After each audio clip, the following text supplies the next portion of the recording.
മുൻ കേന്ദ്രമന്ത്രിയും സമുന്നതനായെന്ന കോൺഗ്രസ് നേതാവും ഒപ്പം നിലവിൽ കേരളത്തിൻ്റെ ഡൽഹിയിലെ പ്രതിനിധിയുമായ പ്രൊഫസർ KV തോമസ് അവറുകളാണ്.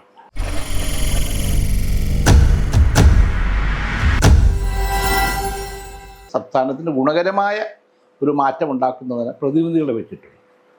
എന്നെയും ആ രീതിയിൽ തന്നെയാണ് വെച്ചിരിക്കുന്നത്. Chair has to see that the rights and privileges of the members have to be protected. That is what I am doing. പലപ്പോഴും ചോദിച്ചിട്ടുണ്ട്, എന്തിനാണ് എന്നെ മാറ്റി നിർത്തിയതെന്ന് ചോദിച്ചതിന് അതിന് കൃത്യമായ ഉത്തരം കിട്ടിയിരുന്നു. ഉത്തരവാദിത്വം ഏറ്റെടുക്കാൻ രാഹുൽ തയ്യാറായത്. അങ്ങനെ പല കാര്യത്തിലും ഞങ്ങൾ തമ്മിൽ സംസാരിച്ച് ഒരു എതിർപ്പ് വന്നിട്ടുണ്ട്. അത് ശരിയല്ല എന്ന്. അതിലൊക്കെ രാഹുലിന് എന്നോടൊരു അഭിപ്രായ വ്യത്യാസമുണ്ട്. കോൺഗ്രസ് ഹൈക്കമാൻഡിൻ്റെ ഒരു ഭാഗമായിട്ട് നിന്നാണ് മാഷ്.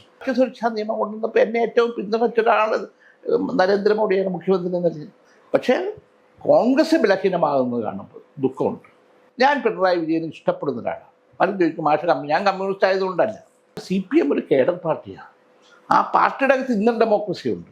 ഇവർ തന്നെ എന്നെ BJP-കാരനാക്കി, ഇവർ തന്നെ എന്നെ CPM-കാരനാക്കി. അവർ എതിരാളികളോടല്ല ഏറ്റുമുട്ടുന്നത്, കോൺഗ്രസ് അകത്തായിരുന്നു. ഈ ഉള്ളി പൊളിക്കണേ അത് പൊളിക്കാനാണ് എൻ്റെ തീരുമാനം. അപ്പോൾ ഒരു കാരണം എന്നെ ചവിട്ടി പുറത്താക്കാൻ അവരൊരു കാരണം കണ്ടുപിടിക്കുന്നത് മാത്രമേ ഉള്ളൂ.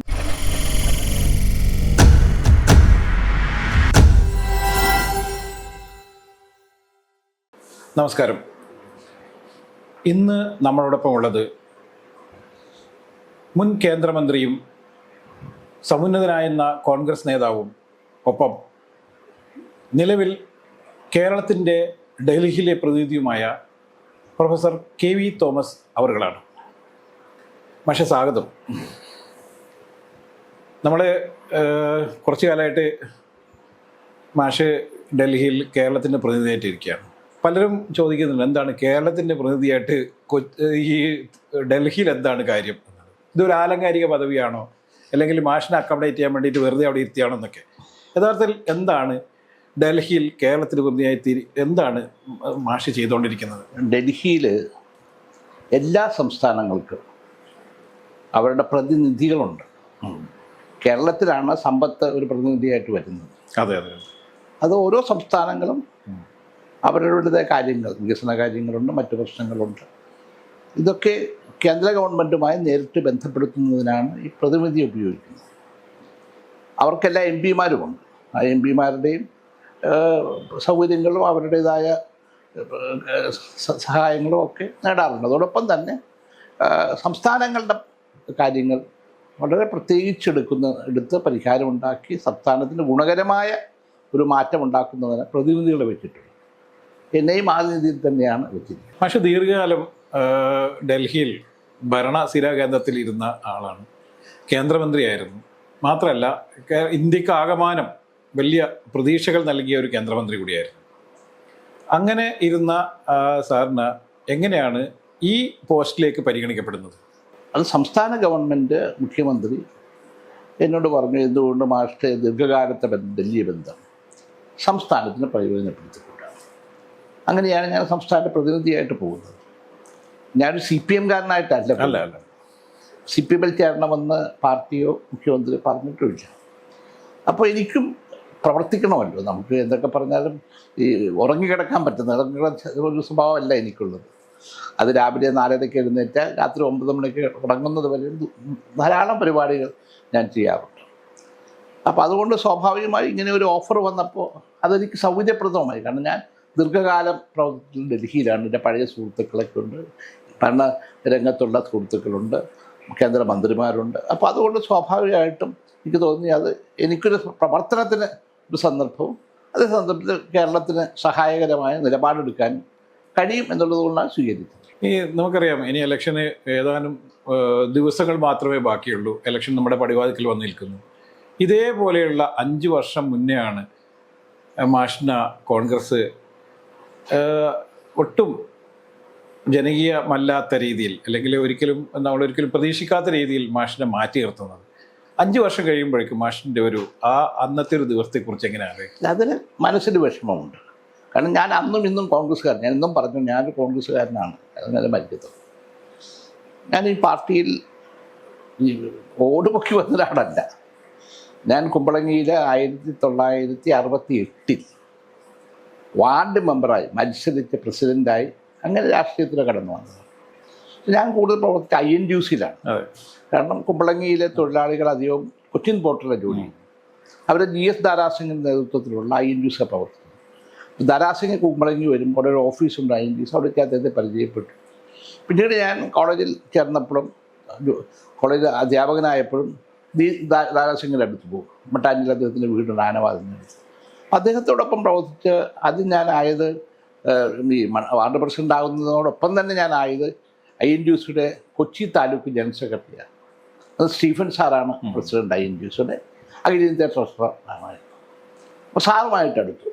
അങ്ങനെയാണ് ഞാൻ ഓർഗനൈസിങ് സെക്രട്ടറി. അന്ന് ചെറുപ്പകാലത്ത് ഒരു ഓർഗനൈസിങ് സെക്രട്ടറിയെ വലിയ കാര്യമായിരുന്നു. ആ സാറാണ് അതിൻ്റെ ഇടയ്ക്ക് അടിസ്ഥാനത്തിൽ തന്നെ സ്റ്റേറ്റ് ബാങ്ക് ഓഫ് ഇന്ത്യയുടെ ബോർഡ് മെമ്പറാക്കി. അത് വലിയൊരു അംഗീകാരമായിരുന്നു നടക്കുന്നത്.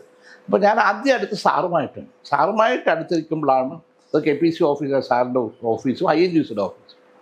അവിടെ തന്നെയാണ് DCC office. TH മുസ്തഫയാണ് DC president 72. അപ്പോൾ ഞാൻ അവിടെ പോവും, TH-നെ കാണും. അങ്ങനെ TH-യുമായി കൂടുതലെടുത്തു. അപ്പോൾ TH-ന് രാത്രി 1 മണി 2 മണി വരെ ഞങ്ങൾ ജോലി ചെയ്യും. ഞാൻ വടതിലെ എൻ്റെ വൈഫ് ഹൗസിലാണ് താമസിക്കുന്നത്. എന്നെ വടതിലെ കൊണ്ടാക്കിയിട്ട് അദ്ദേഹം പോകത്തുള്ളൂ. അങ്ങനെ കോൺഗ്രസുമായിട്ടെടുത്തു, പിന്നീട് ലീഡറുമായിട്ടെടുത്തു. പക്ഷേ ഈ അടുപ്പങ്ങളൊക്കെ വരുമ്പോഴും ഒരിക്കലും ആരുമായിട്ട് ഏറ്റുമുട്ടിയിട്ടില്ല. ഇപ്പോൾ സ്റ്റീഫൻ സാറും ലീഡറും തമ്മിൽ ചെറിയ അഭിപ്രായ വ്യത്യാസമുണ്ട്. കാരണം കേരളത്തിലെ INTUC പ്രസ്ഥാനത്തിന് രൂപം കൊടുത്തത്, വളർത്തിയെടുത്തത് BK നായരും ലീഡറുമാണ്. പക്ഷെ കൊല്ലം സമ്മേളനത്തിൽ വെച്ച് സ്റ്റീഫൻ സാർ അത് ഏറ്റെടുത്തു. അത് അവർ തമ്മിലൊരു വികസനമുണ്ടായി. പക്ഷേ ലീഡർ ഈ പാർലമെൻ്ററി രംഗത്തേക്ക് പോവുകയും ഇവിടെ കേരള നിയമസഭയിലേക്ക് മാറുകയും ചെയ്തപ്പോൾ പിന്നെ അതിനു വേണ്ടി ഒരു തർക്കത്തിന് INTUC തർക്കത്തിന് പോയില്ല. പക്ഷേ INTUC സംസ്ഥാന സമ്മേളനങ്ങളും എക്സിക്യൂട്ടീവിലൊക്കെ അദ്ദേഹം വരും. അന്ന് സംസ്ഥാന പ്രസിഡന്റ് സ്റ്റീഫൻ സാർ ആയിരിക്കുമ്പോൾ VP മരക്കാരാണ് ജനറൽ സെക്രട്ടറി. അപ്പം ഞാനും മരക്കാരുമായിട്ട് നല്ല അടുപ്പം. എൻ്റെ മൂത്ത ബ്രദറിനോടൊപ്പം തേവലക്കോടെ പഠിച്ച ആളാണ്, എടപ്പള്ളിക്കാരനാണ്. അങ്ങനെയുള്ള ആ ബന്ധങ്ങളൊക്കെ വെച്ചാണ് ഞാനിങ്ങനെ രാഷ്ട്രീയ രംഗത്ത് കടന്നു വരികയും പിന്നീട് സജീവമായി TH മുസ്തഫയ്ക്ക് ശേഷം PP തങ്കച്ചൻ DC പ്രസിഡൻ്റായി. അതിനുശേഷം 1985 ഞാൻ DC പ്രസിഡൻ്റായി. ഞാൻ MP ആണ്. ഞാൻ ദീർഘമായ 16 വർഷക്കാലം DC പ്രസിഡൻ്റായിരുന്നു. ഞാൻ 2001 DC പ്രസ്ഥാനം മാറി ഞാൻ സംസ്ഥാന മന്ത്രിസഭയിലായി. അപ്പോൾ 14-ൽ 13 സീറ്റ് UDF-ന് വാങ്ങിച്ചിട്ട് ഞാൻ പിരിഞ്ഞു. ഞാൻ 85-ൽ DC പ്രസിഡന്റ് ആകുമ്പോൾ 14-ൽ 3 സീറ്റ്. ഇപ്പം എൻ്റെ ജോലി ഈ ഓർഗനൈസേഷനെ വളർത്തിയെടുക്കുക മാത്രമല്ല, അന്ന് പ്രധാനപ്പെട്ട എല്ലാ സമ്മേളനങ്ങളും കോൺഗ്രസ് നടക്കുന്ന എറണാകുളം. അതൊരു ചെയർമാൻ ഞാൻ തന്നെയായിരിക്കും DC പ്രസിഡന്റ്. അപ്പോൾ അതിൻ്റെ എല്ലാ ഉത്തരവാദിത്തങ്ങളും, അതിന് ധാരാളം സഹായം ലീഡർ ചെയ്തിട്ടുണ്ട്. സാമ്പത്തികമായ പ്രശ്നങ്ങളിലൊക്കെ സഹായിച്ചിട്ടുണ്ട്. ലീഡറോട് ഒത്തിരി കടപ്പാടുമുണ്ട്. ഞാൻ ലീഡറോട് ഒരു ആശ്രിതനായിട്ടോ ഒരു മകനായിട്ടോ ആ രീതിയിലൊക്കെ പ്രവർത്തിച്ചിട്ടുള്ളൂ. ആ ഓർമ്മകൾ എന്നും എൻ്റെ മനസ്സിലുണ്ട്. ഇപ്പോൾ കഴിഞ്ഞ ദിവസം ഞാൻ ലീഡറുടെ മകൾ പത്മജ വേണുപോലായിട്ടുള്ള അഭിമുഖത്തിൽ പത്മജ പറഞ്ഞൊരു അച്ഛൻ വളർത്തിയെടുത്ത പലരും പിന്നീട് അച്ഛനോട് അത്രത്തെ ആഭിമുഖ്യം കാണിച്ചോ എന്നുള്ള സംശയം ഉണ്ടായിരുന്നു. പലരും അവസാന കാലഘട്ടത്തിൽ അച്ഛനെ തള്ളി പറഞ്ഞു എന്നൊക്കെ പറഞ്ഞു. മാഷ് എന്തായാലും തള്ളി പറഞ്ഞില്ല എന്നുള്ളതാണ് എൻ്റെ ഒരു ബോധം. അല്ല, ഞാൻ ഒരിക്കലും തള്ളി പറഞ്ഞിട്ടില്ല. ഞങ്ങൾ തമ്മിൽ വഴക്കം ഉണ്ടായിട്ടില്ല. ഞങ്ങൾ തമ്മിൽ ചില കാര്യത്തിൽ അഭിപ്രായ വ്യത്യാസം സ്വാഭാവികമാണ്. അതൊരു അഭിപ്രായ വ്യത്യാസം തുടങ്ങുന്നത് സോണിയാഗാന്ധിയുമായിട്ട് എതിർപ്പ്. അതെ, അത് രണ്ടു വിധത്തിൽ. പക്ഷേ പത്മജയ്ക്ക് സീറ്റ് കൊടുക്കാൻ ലീഡർ ഒരു പുറംവാതിലൂടെ ഒരു ശ്രമം നടത്തി. അല്ലെങ്കിൽ പത്മജയ്ക്ക് സോണിയാഗാന്ധി കൊടുക്കുമായിരുന്നു നേരിട്ട് തന്നെ. പക്ഷെ അല്ലാതെ ഒരു പുറംവാതിലൂടെ അല്ല, മൂന്നവരത്ത്. അപ്പോൾ അങ്ങനെ ഒരു സംഭവം ഉണ്ട്. അപ്പോൾ ഞാൻ പറയാൻ എൻ്റെ ആവശ്യമില്ല. പത്മജയ്ക്ക് നിൽക്കണമെന്ന് ലീഡർക്ക് നേരിട്ട് പറയാം. പക്ഷെ അതിന് പകരം ലീഡർ ഒരു വേറെ മാർഗ്ഗം ഉപയോഗിച്ചിട്ട് സോണിയാഗാന്ധി കിട്ടും.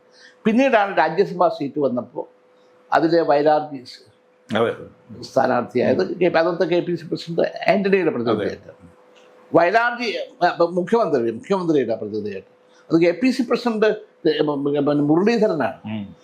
ലീഡർ അഡ്വക്കേറ്റ് കോടത്തിന്റെ പേര് പറഞ്ഞു, മുരളി KPC പേര് പറഞ്ഞു. അങ്ങനെ അത് വന്നത്. അപ്പം അങ്ങനെ അന്ന് ഞാൻ ലീഡർ പറഞ്ഞു, ഇതിനായി കണ്ടുപിടുത്തം ലീഡറും മുരളിയും കൂടി ഇരുന്നാൽ തീരാവുന്ന കാര്യമില്ലേ ഉള്ളൂ. പക്ഷെ അത് നടന്നില്ല.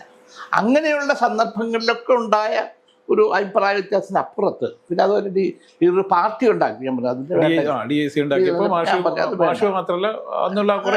പറഞ്ഞത് ശരിയല്ല. അങ്ങനെയുള്ളതല്ലാണ്ട് ഒരിക്കലും ലീഡറെ തള്ളിപ്പറഞ്ഞിട്ടില്ല, അന്നും പറഞ്ഞിട്ടില്ല, ഇന്നും പറഞ്ഞിട്ടില്ല. മാഷ്ക്ക് സീറ്റ് നിഷേധിച്ച സമയത്ത് മാഷ് എന്നെ പലപ്പോഴും ചോദിച്ചിട്ടുണ്ട് എന്തിനാണ് എന്നെ മാറ്റി നിർത്തിയതെന്ന് ചോദിച്ചതിന് അതിന് കൃത്യമായ ഉത്തരം കിട്ടിയിരുന്നു. അതെനിക്ക് പിന്നീട് മനസ്സിലായി എങ്ങനെ നടന്ന. കാരണം 2018 ഞാൻ അറിഞ്ഞു ഇവിടെ ഒരു ഗ്രൂപ്പ് യോഗം, അതിൽ ഉമ്മൻചാണ്ടിയുണ്ട്, രമേശുണ്ട്, എല്ലാവരും ഉണ്ട്. ഇനി എന്നെ അയക്കണ്ട ഡൽഹിക്ക്, ഇത്ര നാളായില്ലേ. മാത്രമല്ല ഞാൻ ഇവരുടെ ഒരു ഗ്രൂപ്പിന്റെ സജീവാംഗമാണ്. കാരണം എറണാകുളം ജില്ലയിൽ ഈ രീതിയിൽ 13 സീറ്റ് കിട്ടാൻ കാരണം ഞാൻ ഗ്രൂപ്പിന് അതീതമായി പ്രവർത്തിക്കുന്നത് കോൺഫിഡൻസ് ഉണ്ട്. അപ്പം ഞാൻ ഉമ്മൻചാണ്ടി ഗ്രൂപ്പിലോ രമേശ് ഗ്രൂപ്പിലോ അങ്ങനെ ഐഡൻറ്റിഫൈ ചെയ്തിട്ടില്ല. മാത്രമല്ല 2009 ഞാൻ ഡൽഹിക്ക് MP ആയിട്ട് പോകുമ്പോൾ അവരന്ന് എന്നെ അല്ല സപ്പോർട്ട് ചെയ്തത്, അവർ ഹൈബിയോട് ഞാൻ സപ്പോർട്ട് ചെയ്തു.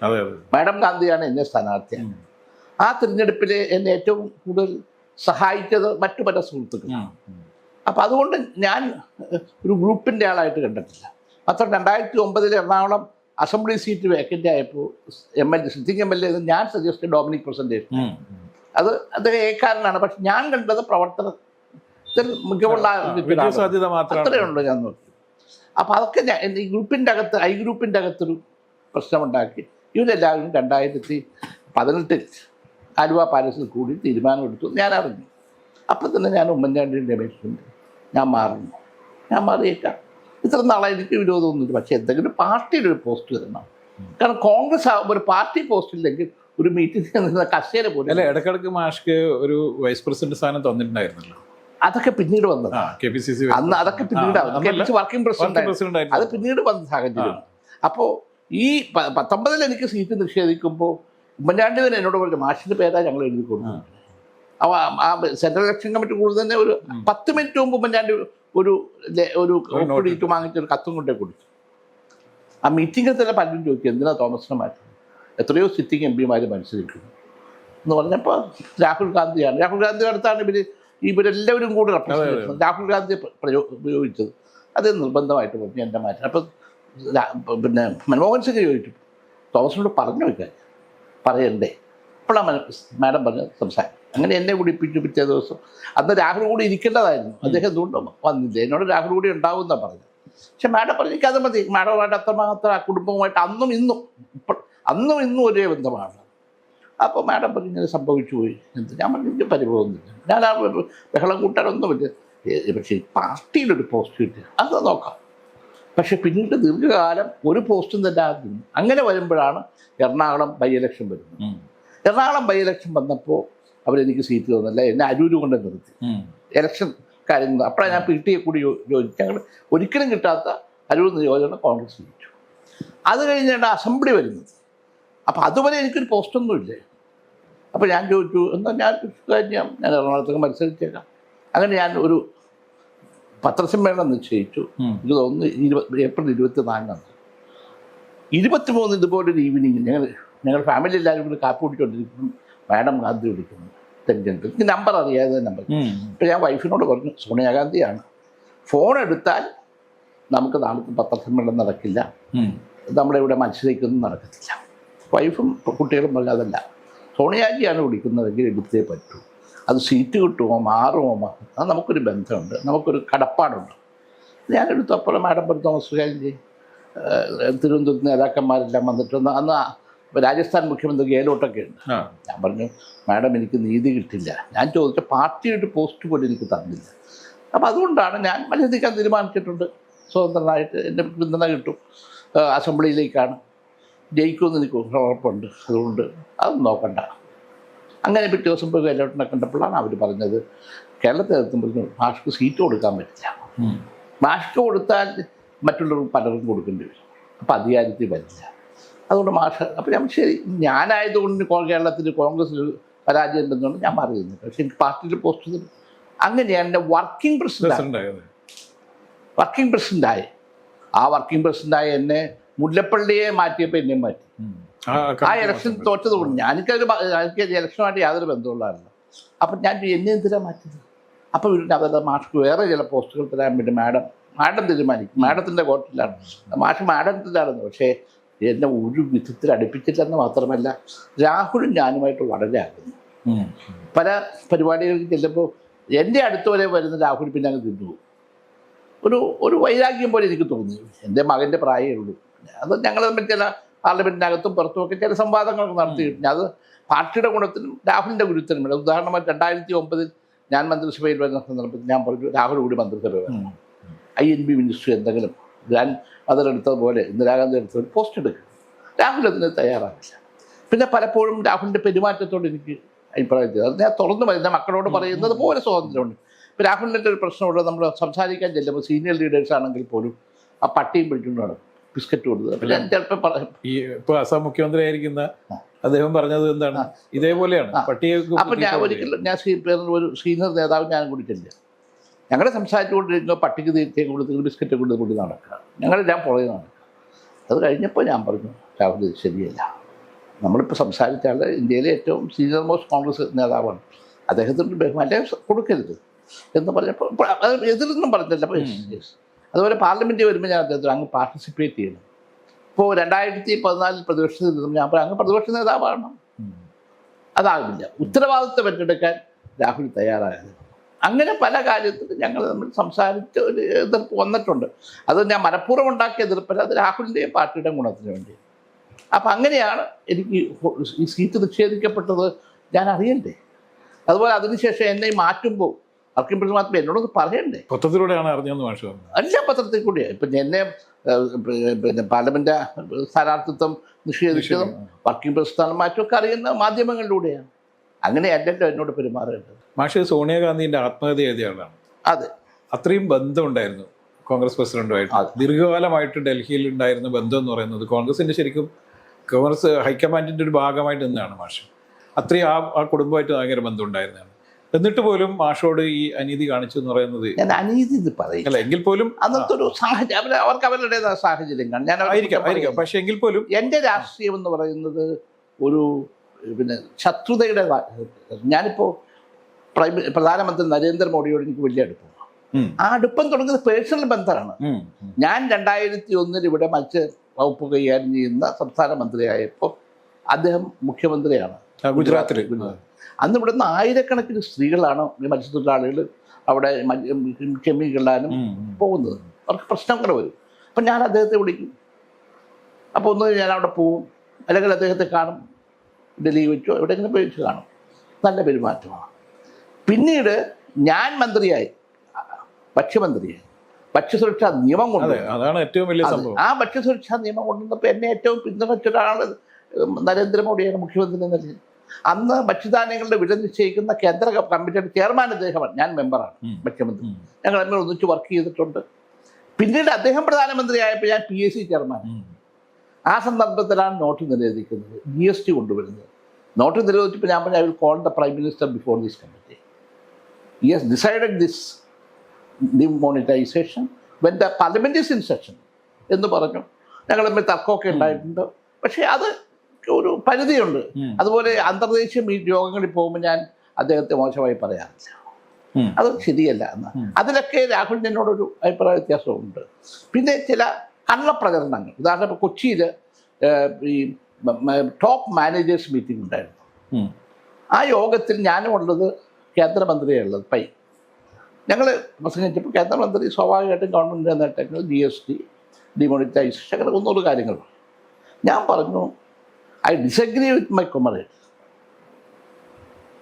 What the Prime Minister Narendra Modi has done is a bad administration. He is a bad administrator, but he is a good manager. നന്നായിട്ട് ഇത് മാനേജ് ചെയ്യുന്നുണ്ട്. ഇതാ ഞാൻ പറയുന്നത്. അത് മലയാള മനോരമ പത്രത്തിൽ 2 ന്യൂസായിട്ട് കൊടുക്കും. ഒന്ന് ഈ ഓർഗനൈസേഷൻ കൊടുത്ത ന്യൂസ്, 2 നമ്മുടെ തന്നെ ചില സുഹൃത്തുക്കൾ, നല്ല പ്രധാനമന്ത്രി. അത് പിന്നീട് ഇംഗ്ലീഷിലാക്കി. അപ്പോൾ ഇന്ത്യൻ എക്സ്പ്രസ് ഹിന്ദുവിനും വന്ന് അതൊരു വലിയ വാർത്തയാണ്. ആ സമയത്താണ് മാഷ് BJP-യിലേക്ക് ചായുന്നത്. അതെ, വ്യക്തിബന്ധമല്ലേ, പ്രധാനമന്ത്രിയല്ലേ, നമുക്ക് പല കാര്യത്തിലും മാന്യതയുണ്ടല്ലോ എൻ്റെ അടുത്ത്. അതുപോലെ ഞാൻ പാനൽ ഓഫ് ചെയർമാൻ പ്രിസൈഡ് ചെയ്തിട്ടുണ്ട്. അപ്പോൾ ചില സന്ദർഭങ്ങളിൽ ഗവൺമെൻറ് ബുദ്ധിമുട്ടുണ്ടാവും. അപ്പോൾ ഞാൻ അന്ന് ഓർക്കുന്നത് വക്കം പുരുഷോത്തൻ്റെ വാചകങ്ങളാണ്. അദ്ദേഹം പാനൽ ഓഫ് ചെയർമാനായിരുന്നു, സ്പീക്കർ നല്ല സ്പീക്കറായിരുന്നു. അദ്ദേഹം പറയും, പക്ഷേ നമ്മുടെ സ്പീക്കർ എന്ന നിലയിലിരിക്കുമ്പോൾ നമ്മൾ ഗവൺമെൻറ്റിൻ്റെ കാര്യങ്ങൾ സംരക്ഷിക്കണം, നിയമങ്ങൾ പാസ്സാക്കണം, മെമ്പേഴ്സിൻ്റെ അധികാരങ്ങൾ, അവകാശം സംരക്ഷിക്കണം. അപ്പോൾ ഇത് എത്ര സന്ദർഭങ്ങളിൽ ചില കലുഷിതമായ സംരംഭം എനിക്ക് വേണമെങ്കിൽ അഡ്ജൻ ചെയ്യാം ഹൗസ്. ഞാൻ അഡ്ജൻ ചെയ്തിട്ടില്ല. അപ്പം എന്നോട് ചോദിക്കുക എന്താ ഇങ്ങനെ നിങ്ങൾ അഡ്ജൻ ചെയ്യാമായിരുന്നു. You are representing the Congress party. I am representing the Congress party, I am the chair. Chair has to see that the house is run. Chair has to see that the rights and privileges of the members are protected. That is what I am doing. മാഡത്തിന് മനസ്സിലാവും. പിന്നെ അതുപോലെ ഞാൻ രണ്ട് കാര്യത്തിൽ അഭിപ്രായ വ്യത്യാസമുണ്ട്. ഒന്ന്, ഹൗസ് നടക്കണം, ചർച്ചകൾ നടക്കണം. അതല്ലാതെ ആരോ എറിയലും ബഹളം കൂട്ടലും അതൊന്നും ഒരു പാർലമെന്റ് ജനാധിപത്യത്തിന് നല്ലതല്ലെന്ന് മാത്രമല്ല പ്രതിപക്ഷത്തിന് നല്ലതല്ല. ഞാൻ ഗവൺമെന്റ് ഇരുന്നയാളാണ്. അന്നൊക്കെ പാർലമെന്റ് ബഹളം കൂട്ടാക്കാതിരിക്കുക ഞങ്ങൾ. കാരണം മെമ്പർമാർക്ക് ചോദ്യങ്ങൾ മറുപടി പറയണം, ബില്ലുകൾ അവതരിപ്പിക്കണം. ഇപ്പോൾ 100 ചോദ്യങ്ങൾ വരും. ഇത് ബഹളം കൂട്ടി, സഭ ബഹളം കൂട്ടിയാൽ പിന്നെന്താ, ഗവൺമെൻറ് പാസ്സാക്കി അങ്ങ് പോകും, ഒരു ചർച്ചയും നടക്കില്ല. അതുകൊണ്ട് പല കോൺഗ്രസ് പാർട്ടി യോഗങ്ങളിലും നേതൃയോഗം ഞാൻ പറയും, നമുക്ക് ചർച്ച വേണം. ബഹളം കൂട്ടിക്ക് വേണം, വാക്കൗട്ട് ചെയ്ത് തിരിച്ചു വരിക. അല്ലാതെ ബഹളം കൂട്ടി ഒരു ചർച്ചയും നടക്കാതെ ബില്ലുകൾ പാസ്സാക്കുന്നതിൻ്റെ ഗുണഫലം ഗവൺമെൻറ്റിനാണ്, പ്രതിപക്ഷത്തിനല്ല. ഇതിൻ്റെ ചില നിലപാടുകളുണ്ട്. അതൊന്നും രാഹുലിന് പലപ്പോഴും ഇഷ്ടപ്പെടാതെ. പക്ഷേ ഈ G20 എന്ന് പറഞ്ഞിട്ടൊരു കോൺഗ്രസിൽ ഒരു ഗ്രൂപ്പ് ഉണ്ടായി, ഇപ്പോൾ അതില്ല. അതിലുള്ള പല നേതാക്കന്മാരും ആരാണ് ഉന്നയിച്ചിരിക്കുന്നത്, രാഹുൽ ആരുടെയോ തടവറയിലാണെന്നും രാഹുലിൻ്റെ പല തീരുമാനങ്ങളും അദ്ദേഹത്തിൻ്റെ ചില അതായത് പാർട്ടിയിലില്ലാത്ത ആളുകൾ, അദ്ദേഹത്തിൻ്റെ PM-മാരും ഡ്രൈവർമാരും ഒക്കെയാണ് തീരുമാനിക്കുന്നത് എന്നൊക്കെയുള്ള വലിയൊരു ആരോപണം ഉണ്ടായിരുന്നു. ഇതിൻ്റെ കൂടെ ആഡ് ചെയ്യേണ്ട ഒരു സംഭവം, നമ്മുടെ മലയാളിയായ KC വേണുഗോപാലാണ് ഇപ്പോൾ സംഘടനാ സെക്രട്ടറി.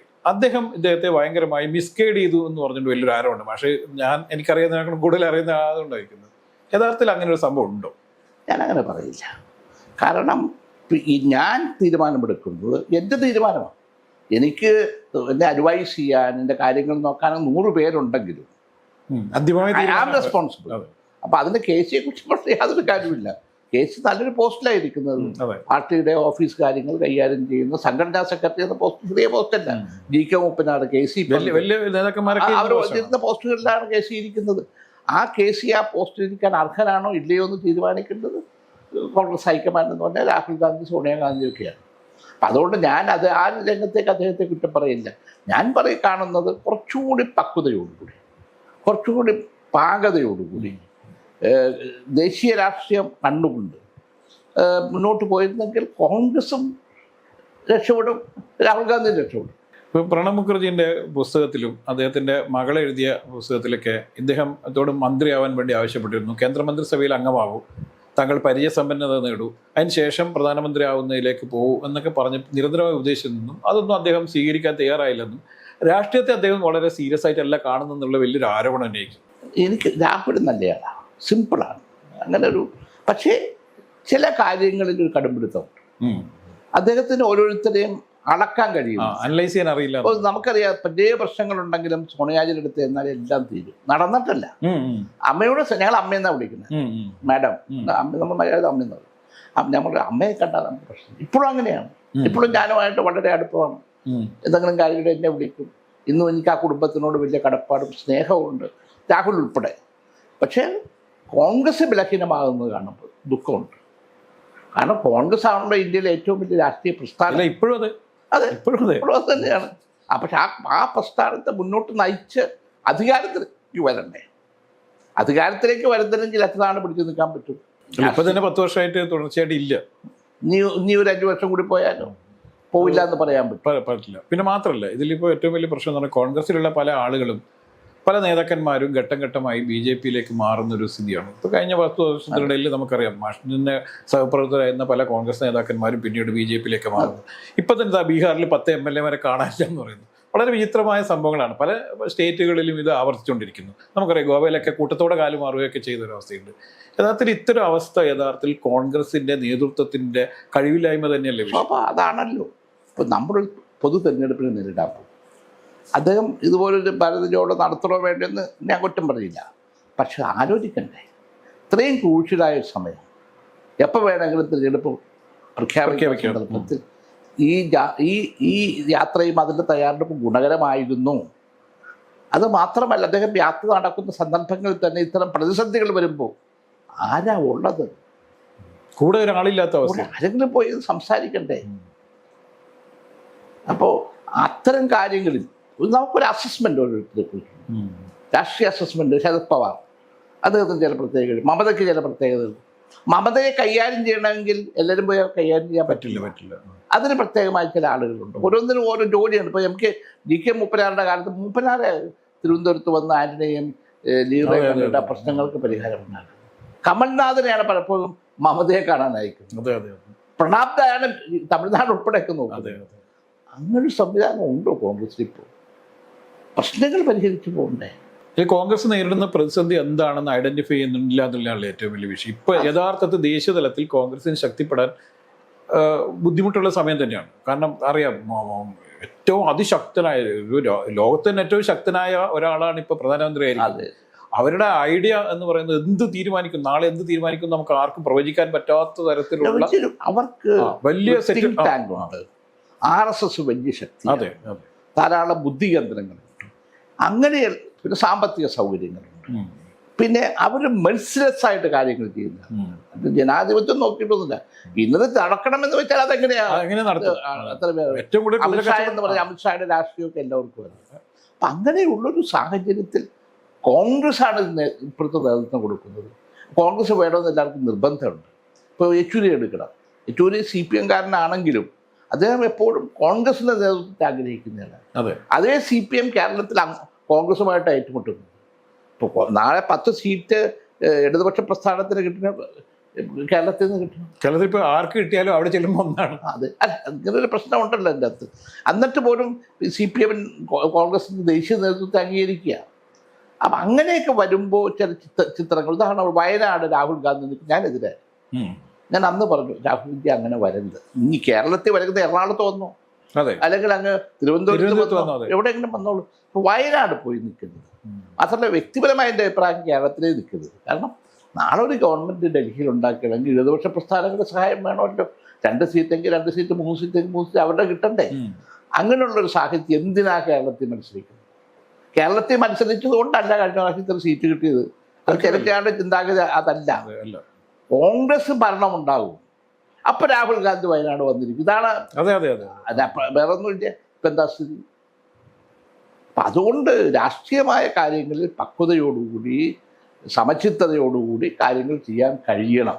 അത് കഴിയുന്നില്ല കോൺഗ്രസ് എന്നതാണ് ഇന്നത്തെ ദയനീയാവസ്ഥ. അപ്പം നമുക്കറിയാം, ഇപ്പം ജ്യോതി ബാസുവിനെ പ്രധാനമന്ത്രിയാക്കാൻ വരെ കോൺഗ്രസ് തയ്യാറായിരുന്ന രാഷ്ട്രീയ സാഹചര്യം ഉണ്ടായിരുന്ന സ്ഥലമാണ് ഇന്ത്യ.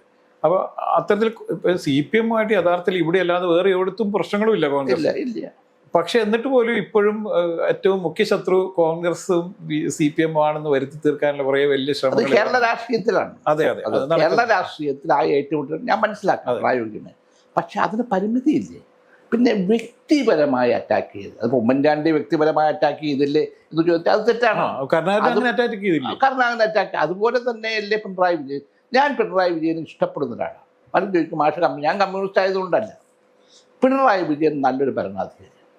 ഈ 2013 ആണ് ഗെയിൽ പ്രോജക്റ്റ് വരുന്നത്, ഗ്യാസ് അതോറിറ്റി ഓഫ് ഇന്ത്യ. അത് അന്ന് കൊണ്ടുവരുന്നത് ഗുജറാത്തിലാണ്. അപ്പം ഞാനാ പറഞ്ഞത് അത് പോരാ, കേരളത്തിൽ വേണം, വൈപ്പിൽ വേണം, നമ്മുടെ വരുമാനത്തിലും നമ്മുടെ വളർച്ചയിലും സഹായിക്കും.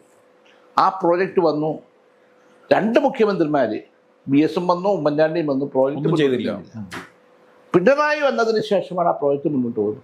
അവിടെ വരുമ്പോൾ പ്രധാനമന്ത്രിമാർ മൻമോഹൻ സിംഗും ചോദിക്കും, നരേന്ദ്രമോദിയും ചോദിക്കും, നടക്കൂ. അത് നടത്തി, വലിയ നേട്ടമാണ്. അതുപോലെ നമുക്കറിയാം, ഇന്ത്യയിലെ ഒരു സംസ്ഥാനവും ഞങ്ങൾക്ക് ഐക്യകണ്ഠേന ഞങ്ങൾക്ക് 45 മീറ്റർ വീതിയുള്ള ദേശീയപാത വേണ്ടെന്ന് പറഞ്ഞിട്ടില്ല. കേരളമാണ് പറഞ്ഞത് 30 മീറ്റർ മതി. ഡൽഹിയിൽ തന്നെ കഥ പറയുന്നത് ഇവിടുന്ന് ഉമ്മൻചാണ്ടി VS ഒക്കെ കൂടി നിവേദനം കൊടുത്തപ്പോൾ ഈ നിവേദനം വാങ്ങിച്ച് 30 മീറ്റർ മതി നിവേദനം വായിച്ചിട്ട് അദ്ദേഹം എഴുന്നേറ്റ് തിരിച്ചെന്നാ പറഞ്ഞത്. ഒരു നിയമസഭ മൊത്തമായി അവിടെ ഇപ്പൊ 45 മീറ്റർ വരും. 45 യഥാർത്ഥത്തിൽ പോരാ, 60 മീറ്ററിന് യഥാർത്ഥത്തിൽ വേണം. നമ്മളത് മനസ്സിലാക്കണ്ടേ? പിന്നീട് ഭാവിയിൽ വികസിപ്പിക്കാൻ പറ്റില്ലല്ലോ. അപ്പൊ അത് കൊണ്ടുവരുന്നു അദ്ദേഹം, ആ 45 മീറ്റർ അല്ലെങ്കിൽ ആകാശപാത. അപ്പൊ കേരളത്തിന്റെ വികസന രാഷ്ട്രീയത്തിന് പുതിയ ഞാൻ ലീഡറിലൂടെ വർക്ക് ചെയ്തതാണ്. കേരളം കണ്ടു വെച്ച ഏറ്റവും ഭീഷണശാലിയായ മുഖ്യമന്ത്രി ലീഡർ തന്നെയാണ്. ഒരു സംശയമില്ല. ഇന്ന് കേരളം അനുഭവിക്കുന്ന എല്ലാ വികസനത്തിന്റെയും വികസന കാര്യത്തിൽ വലിയൊരു ഞാൻ അതുപോലെ തന്നെയാണ് പിണറായി വിജയനെ കാണുന്നത്. നമുക്കറിയാം വിഴിഞ്ഞം പ്രോജക്റ്റ് വന്നു. വിഴിഞ്ഞം പ്രോജക്റ്റ് നഷ്ടപ്പെട്ടു പോയതാ. അന്ന് ഉമ്മൻചാണ്ടി പറഞ്ഞിട്ടാണ് എൻ്റെ വീട്ടിൽ പിന്നെ അദാനിയെ ഗൗതംബായിയെ വിളിച്ച് ഇരുത്തി സംസാരിച്ച് പരിഹരിക്കപ്പെട്ട പ്രശ്നം. പക്ഷെ നടപ്പിലാക്കുന്ന ഈ ഗവൺമെന്റാ.